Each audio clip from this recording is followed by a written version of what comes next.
తాగి ఉన్న మనోజ్‌ని బాలు ఇంటికి తీసుకొని వస్తూ ఉంటాడు. అది చూడగానే అక్కడ ఉన్న ప్రభావతి, ఇంట్లో ఉన్న వాళ్ళందరూ అయితే ఒక్కసారిగా షాక్ అయిపోతూ ఉంటారు. ఇంతలో ప్రభావతి మనోజ్ దగ్గరికి వెళ్లి, "ఏంట్రా ఆ పిచ్చి చూపులు అలా చూస్తున్నావు, తులుతున్నావు, తాగావా ఏంటా?" అని చెప్పేసైతే అడుగుతూ ఉంటుంది.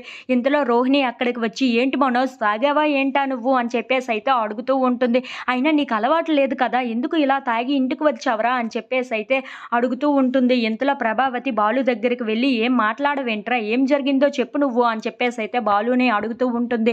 ఇంతలో అక్కడ ఉన్న బాలు మాత్రం వాళ్ళ మనీష్య మామయ్య ఉన్నారు కదా! అతన్నే అడగండి అని చెప్పేసైతే అంటూ ఉంటారు. ఆ మాటలు వినగానే అక్కడ ఉన్న వాళ్ళ రోహిణి వాళ్ళ మామయ్య మాత్రం, ఎంత తాగను అన్నా సరే, మనోజ్‌కి అలవాటు లేదు అన్నా సరే, ఈ బాలునే తాగించాడు అని చెప్పేసైతే బాలు మీదకు తోసేస్తూ ఉంటాడు. ఇంతలో ఆ మాటలు వినగానే అక్కడ ఉన్న బాలు ఇంట్లో ఉన్న వాళ్ళందరూ అయితే ఒక్కసారిగా షాక్ అయిపోతూ ఉంటారు. ఇంతలో ప్రభావతి బాలు దగ్గరికి వెళ్లి, "నువ్వు ఎలాగో చెడిపోయావు, వీడిని కూడా చెడగొడుతున్నావా?" అని చెప్పేసైతే కాలర్ పట్టుకొని మరీ నిలదీస్తూ ఉంటుంది. ఇంతలో అక్కడ ఉన్న రోహిణి కూడా, "ఏంటి నువ్వంటే పచ్చి తాగుబోతువి, తనను కూడా అలాగనే తయారు చేస్తున్నావా?" అని చెప్పేసైతే అంటూ తిడుతూ ఉంటుంది.